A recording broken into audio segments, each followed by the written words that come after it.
السلام علیکم دوستو، آج ہم آپ کے ساتھ شیئر کریں گے بنی اسرائیل کے ایک امیر بڈھے کا قصہ۔ بنی اسرائیل میں ایک شخص بہت مالدار اور تونگر تھا جس کا نام عامیل تھا۔ اس کی کوئی نرینہ اولاد نہیں تھی، صرف ایک بیٹی تھی اور ایک اس کے بھائی کا بیٹا بھی موجود تھا جو اس بڈھے کے مرنے کا انتظار کر رہا تھا، لیکن وہ بڈھا مرنے کا نام بھی نہیں لیتا تھا۔ اس کا بھتیجا لالچ میں اندھا ہو چکا تھا۔ اس نے خود ہی بڈھے کو قتل کرنے کا فیصلہ کر لیا اور یہ خیال اس کے دل میں بہت پختہ ہو گیا، اور ایک رات اس نے اپنے چچا کو قتل کر ڈالا۔ قتل کرنے کے بعد اس نے راتوں رات بڈھے کی لاش کو قلعے کے دروازے کے باہر پھینک دیا اور قلعے میں رہنے والوں پر الزام لگا دیا کہ انہوں نے ہی میرے چچا کا قتل کیا ہے، اور ان سے دیت وصول کرنے کے لیے ان سے جھگڑا شروع کر دیا۔ وہ چچا کے مال پر قابض ہو گیا اور چچا کی بیٹی سے شادی بھی کر لی۔ اب وہ قلعے والوں سے دیت کی رقم کا مطالبہ کر رہا تھا اور اس کے لیے لڑائی کے لیے بھی تیار تھا۔ لوگ تنگ آ کر حضرت موسیٰ علیہ السلام کے پاس حاضر ہوئے اور سارا واقعہ کہہ سنایا اور عرض کی کہ یا نبی اللہ، یہ شخص ہم پر محض الزام لگا رہا ہے، حالانکہ ہم نے ایسا کوئی کام نہیں کیا۔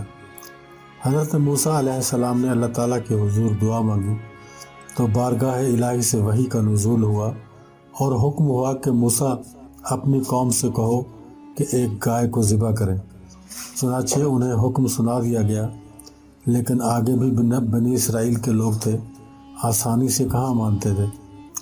انہوں نے کہا، اے اللہ کے نبی، ہم تو آپ کے پاس اس شخص کی شکایت لے کر آئے ہیں اور آپ ہمیں گائے ذبح کرنے کا حکم دے رہے ہیں، کیا آپ ہم سے مذاق کر رہے ہیں؟ موسیٰ علیہ السلام نے فرمایا، نعوذ باللہ، اللہ کے احکامات میں مذاق جاہلوں کا کام ہے۔ اب اللہ عز و جل کا حکم یہی ہے کہ گائے کو ذبح کیا جائے، لیکن بنی اسرائیل کے لوگ تاویلیں پیش کرنے لگے۔ اگر وہ لوگ بحث و مباحثہ نہ کرتے تو شاید صرف ایک گائے سے ہی ان کا کام بن جاتا۔ انہوں نے حضرت موسیٰ علیہ السلام پر سوالات کرنا شروع کر دیے اور بولے کہ گائے کیسی ہونی چاہیے۔ اس پر پھر وحی نازل ہوئی کہ گائے نہ تو بوڑھی ہو اور نہ ہی کم عمر، بلکہ جوان عمر کی گائے لینی ہوگی۔ پھر سوال کیا گیا کہ حضور، گائیں تو بہت ہیں، یہ بھی فرمائیں کہ اس کا رنگ کیسا ہو۔ پھر وحی اتری کہ گائے کا رنگ بالکل صاف زردی مائل ہو، انتہائی خوبصورت ہو، جو دیکھنے والوں کی آنکھوں کو اچھی بھی لگے۔ پھر سوال ہوا کہ ایسی گائیں تو بہت ہیں، کوئی خاص نشانی بتائیے۔ پھر وہی اتری کہ ایسی گائے جس نے کبھی ہل نہ چلایا ہو، جس نے کھیتوں کو سیراب نہ کیا ہو اور ہر عیب سے پاک ہو، ایک ہی رنگ کی ہو، کوئی داغ دھبا نہ ہو۔ جیسے جیسے بنی اسرائیل سوالات کرتے گئے، ویسے ویسے گائے کا حصول مشکل ہوتا چلا گیا اور اللہ کے حکم میں اور سختی ہوتی چلی گئی۔ اب گائے کی تلاش شروع ہوئی اور مطلوبہ گائے ایک نوجوان لڑکے کے پاس مل گئی۔ یہ لڑکا اپنے ماں باپ کا نہایت ہی فرما بردار بیٹا تھا اور اللہ تعالیٰ اس پر راضی تھا۔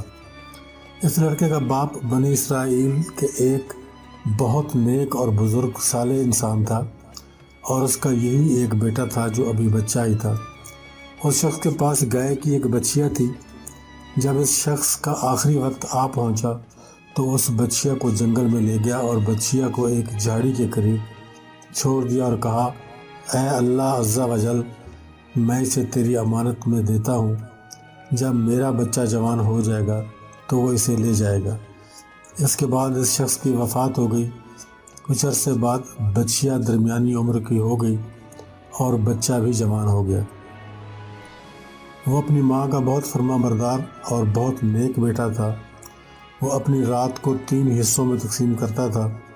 پہلا حصہ وہ اپنی ماں کی خدمت کرتا تھا، دوسرے حصے میں سوتا تھا اور رات کے آخری حصہ میں عبادت الہی کرتا تھا، اور دن کو جنگل سے لکڑیاں کاٹ کر لاتا تھا، ان کو بیچ کر 1/3 رقم صدقہ کرتا تھا، 1/3 اپنی ماں کو دیتا تھا اور 1/3 اپنی ذات پہ خرچ کرتا تھا۔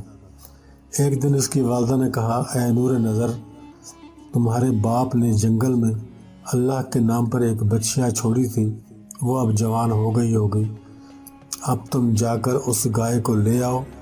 وہ لڑکا جنگل میں ماں کی بتائی ہوئی جگہ پر پہنچا تو گائے اسے نظر آ گئی۔ وہ پیلے رنگ کی گائے تھی جو دیکھنے والوں کو خوشی دیتی تھی۔ لڑکا اس خوبصورت گائے کو دیکھا، اپنی ماں کی بتائی ہوئی علامات اس گائے میں پائیں۔ لڑکے نے گائے کو اللہ کی قسم دے کر بلایا تو وہ لڑکے کے پاس حاضر ہو گئی۔ وہ نوجوان اس گائے کو اپنی ماں کے پاس لایا۔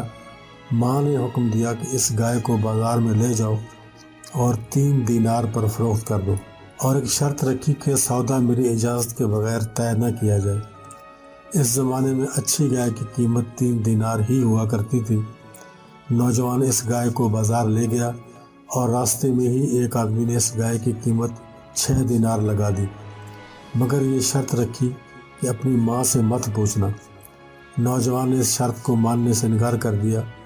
اس کی والدہ نے 6 دینار منظور تو کر لیے، لیکن بیچنے سے پہلے پھر اجازت کی شرط رکھ دی۔